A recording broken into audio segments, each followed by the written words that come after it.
Hello everybody and welcome back to Blue Rose. There is a certain freshness in the air on a morning after a full night's rainfall. It's as if the air is clearer. I stand on the main road watching the few drifting clouds above while waiting for Simon to arrive. I'm wearing my full uniform, my sword outside. Aaron is standing nearby waiting just like me. Gavin is next to her. A couple of other villagers are roaming about nearby as well. I act as if I don't notice. By now, the entire town probably knows what is going on. I wonder how many of them are intent on acting as rashly as Tobias if need arises. Lena, you ready? Someone walks up to me. He casts a quick glance at the small crowd around us. We should leave as early as possible. It's a long trip. Do you have everything you need? I don't get the answer before noticing Tobias at the corner of my eye. Tobias, are you leaving now? Yes, we thank you for your hospitality, but we have to go. Simon is being curious as always. The expression on Tobias' face, however, is dark. I see, then I can't let you go any further. Excuse me? Tobias draws his sword as if illustrating a point. You're not leaving this village. At first, Simon just stares at him dumbfoundedly. You're going to fight us? Are you even aware of who we are? Simon's tone of voice slowly changes. You can't stop us, even trying to treason, if not just pointless and stupid. Toby doesn't move. Simon takes a step forward and ready to demonstrate his authority, but before he even opens his mouth, I interrupt him. Excuse me, sir. Simon stops and looks at me a little bewildered. What is it?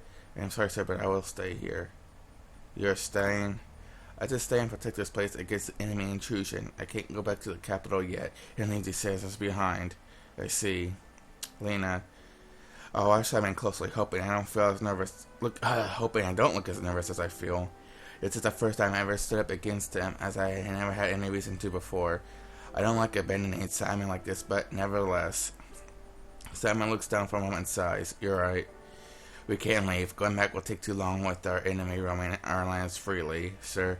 I'll stay here as well. You are the last one alive on this mission. I can't leave you behind. The last sentence was said in such a low voice that I could only just hear him. No one else noticed. Then, what are you going to do? Try to turn away from Simon and face Aaron and the other villagers. I will fight. The enemy is a few numbers, and Aaron's soldiers are no match against the Templar. With help of this village, you should be able to win. Aaron looks a little shocked while Gavin just raises an eyebrow. You'll take them on alone? If I have to. There are two of us already, and we are not without a chance. Alright, then I'll join you. You? What, you still think I'll stab you in the back? This is my home too. I intend to defend it. I'm sure you can use any capable of handling a sword. You won't find many of those around here. Then count me in as well. Tobias sheathes his sword. His expression barely changes in spite of him suddenly deciding to side with us. I guess to him the goal is still the same. Very well. Simon shoots another displeased glance at Gavin. I obviously am unsure how much of a good idea it is to let him be. He still has some convincing to do. I hope you as well. I can't fight, but there must be other things that I can do. Of course, help is appreciated, but I would prefer not bringing more people into the danger than necessary. We can still use your support back here in town. Aaron has a determination. Her sister Mary is showing the same expression at her side. We had to decide on a plan of action. If we could borrow your aim for this purpose, I would be grateful. Of course, you're all welcome. A quiet buzz spreads to the onlookers. It's strange how the atmosphere changed in a few moments. It's as if the just last seconds have brought us closer to the inhabitants here than ever before. A welcoming before atmosphere spreads around us. Their willingness to accept our help takes me by surprise. Suddenly, I feel anxious about my decision and about whether I will be able to fulfill my ambitious promise to protect the people here. Then I notice Simon stepping up close beside me. I look up and our eyes meet. There's a gentle and supportive look in his eyes, rather than the disappointment that I feared. It is as if he has seen right through me already. Come, Lena. Let's go to the inn with the others.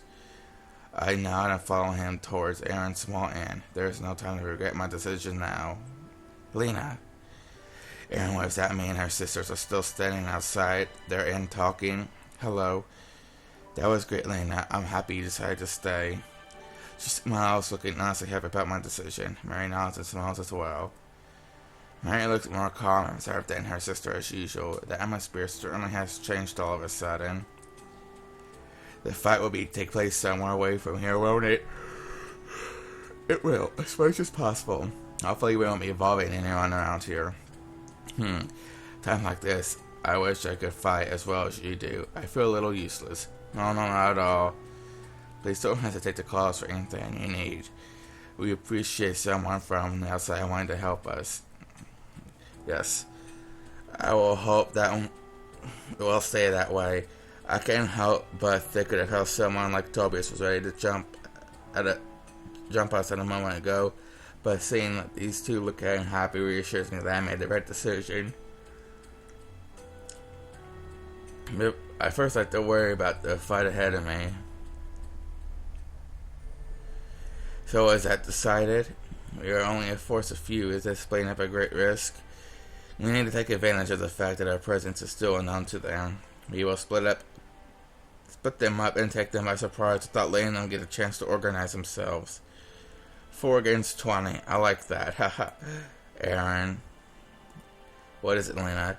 If we had Aaron, we would be 5. Aaron, the spirit, do you believe he would go that far to help us? I'm not sure, but maybe he will listen to us. He has already done so much before. I'm so tired. I don't know. Spirits are very difficult beings to deal with. They don't think the same we do. What do you think, Tobias? We've known them for longer than... What do you think, Tobias? You've known him longer than we have. I don't really know him. He's just always there, somewhere. Even when Tobias shows up...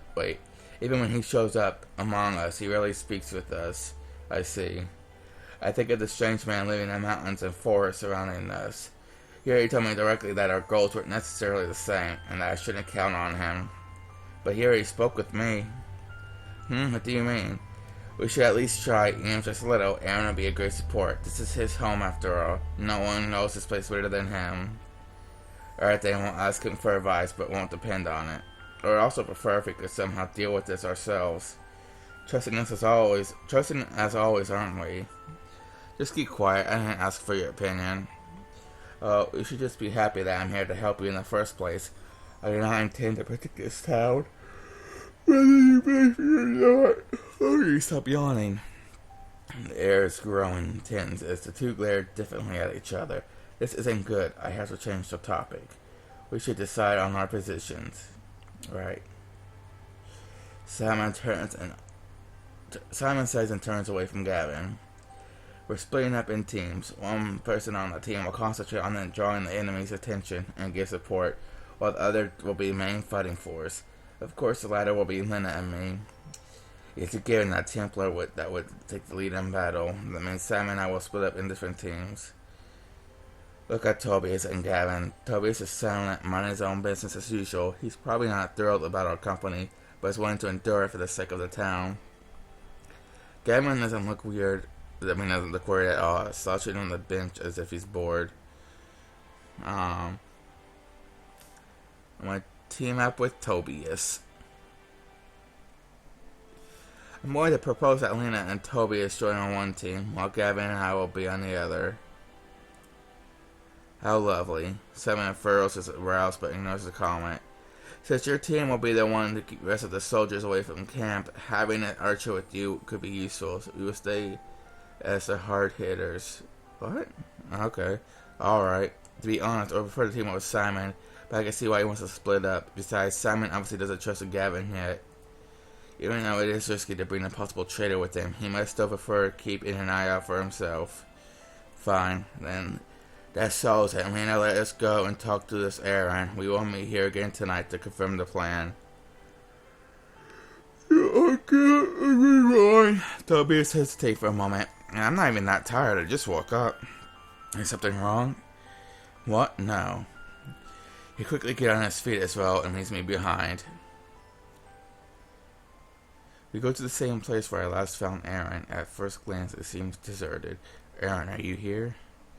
It's silent. Simon just stands by my side without interfering, watching our surroundings closely. I'm about to call out again when suddenly movement catches my eyes to left. You again? Aaron casts a short glance at Simon. You are another one of the soldiers. Simon steps forward and makes a short, polite bow towards Aaron. My name is Simon Callan. I am an officer of the Templar of Blue Rose. I know we are trespassing on your land, but we come with a request. There is no need for such formal speech. I understand you well either way. So what do you want me to ask me this time?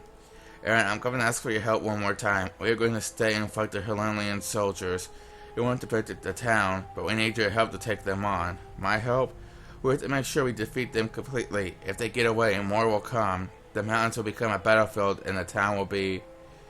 You want me to be your weapon. You already asked for my help once, and not too long ago either. If we let this continue, this land will fall into the lands of Helen. I don't care if this land is perceived to be ruled by one human or another. I don't sympathize with either side in this silly affair, nor do I care to start. This isn't just about you. There is so much up here in these mountains that will be affected if you just stand idly by and watch. If more soldiers come here, then you will not be left alone anymore. It will no longer just be a case of ownership. They will enter your mountains and fight their battles here. We need to keep this place closed. It almost feels that the air itself grows cool around me as the spirit inhales its eyes, watching me for a short moment, and I realize I may have overstepped the line, but then he turns his head away. Aaron falls silent. He's not looking at either of us. I stay silent as well, waiting for him to say something. Even though Simon doesn't speak either, I can feel him grow more impatient as the seconds go by. The mountains are restless. They have been ever since you set foot here. There has been an unrest in the air. Because of us? Aaron looks up again. I can't help but flinch slightly as his eyes look directly into mine. Such strange eyes. I don't know. All I know is that you've been caught my interest from the very start. I catch a glimpse of Simon moving out of the corner of my eye as Aaron says this. I can see what exactly his reaction is, but I myself do not really know how to respond to that. I remember hearing Aaron say that before, back when we met. Is that why he keeps talking to me? I pull myself together and decide to meet his gaze without hesitation. Then help us, let us protect this place. Very well. I will give you my support, but don't rely too heavily on my help. I won't go that far. That is fine. With the blessing of the spirit of the mountain, the thing will be able to talk us down. There is something macho like a smirk on his lips. Alright, little Templar, let us see what you will bring up about this time. They are here. Tobias and I are taking our position on a ridge overlooking a narrow path. Up ahead, 8 soldiers are on their way down this point. Aaron's trick must have worked. Tobias isn't saying anything. He is being quiet almost all the way up here. Take a closer look at him. He is staring down at the approaching soldiers with a concentrated, serious expression, not moving a muscle. Is he nervous? I guess it wouldn't be a surprise. Tobias isn't a soldier like the rest of us, just a normal citizen. Just be ready for when I get the sign. He twitches slightly in surprise as I speak up. Then after a moment he shakes his head in resignation. No, I can't do it. What? I can't do this. I can't kill them. For a moment I don't know what to say, and expect them to back out in the last second like this. Tobias, you have to get yourself together. I told you I'm not doing it. I'm not killing other people. He struggles to keep his voice down as he snaps back at me. I need you right now. If we don't do this, the Simon Gavin will be in real trouble. The whole town will. I'm not like you. I'm not some uncaring killer. Slap. He clamps up his strike, takes him by surprise, touching his cheeks where I slapped him. He stares at me with shock and anger flowing in his eyes. Many words boil up inside me. Accusations, reprimands on how he has been acting all the way up to this point before deciding to back out. The one who has insisted he could protect the village, and one saying he was prepared to even fight 2 Templars to keep us from telling on them, and yet, but none of those words came out as I stare at his shocked expression. Fine, then stay here. With those final cold words, I turn away from him and rest my feet. If I had to do this by myself, then so be it, as long as he doesn't get in my way. During our confrontation, the soldiers have already reached our position. I can see them pass by on the path below. Confirming contact with the rose, I draw my sword and jump down from the ledge, not wasting another moment to check on Tobias. Someone slide down the rocky slope along with me, and the soldiers below only just get to look up and notice the threat before I'm already over them. Look out! I kick from the slope, swing my sword. The first soldier is down by the time my feet touch the ground, but I don't waste any time. I immediately swing around, aiming towards the soldier by his side. He desperately raises his sword in self-defense, but he has pushed aside by my powerful swing. The vibrating sound of steel meeting still echoing through the clear mountain air. Mike moves swiftly and without mercy. The rest of me quickly spinning around and cutting the closest one before he could strike.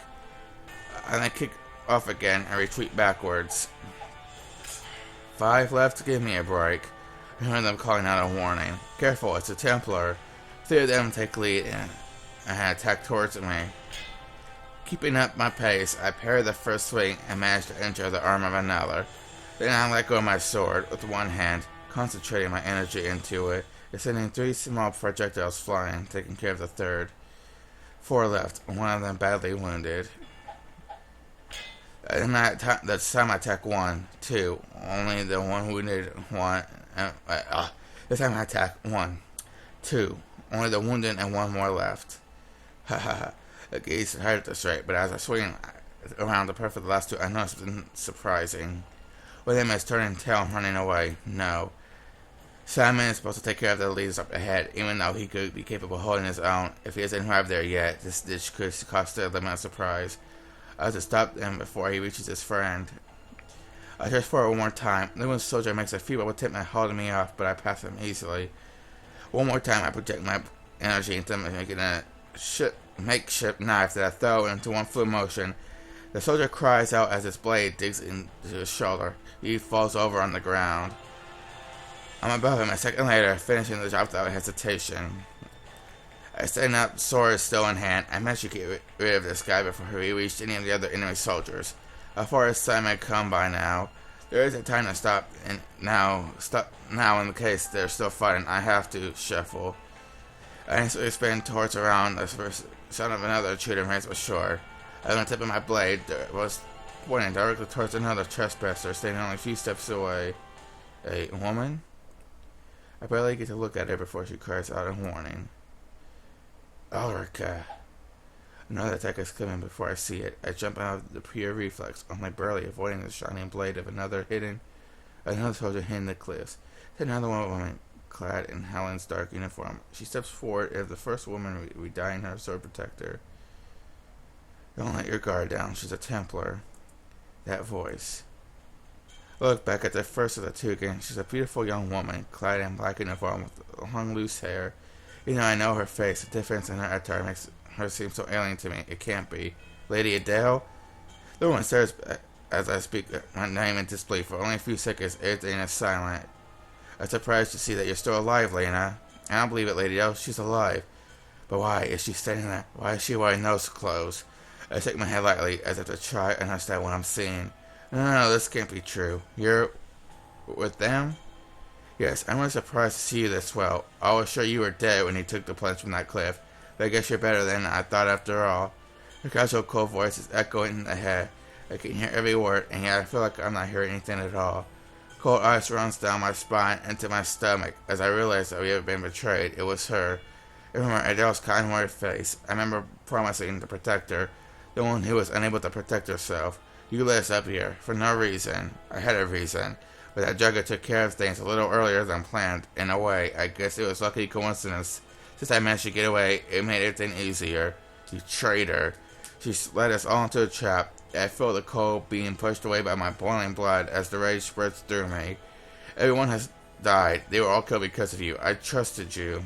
Why? The question seems so meaningless at this point, and yet I ask. Adele looks down from behind her protector.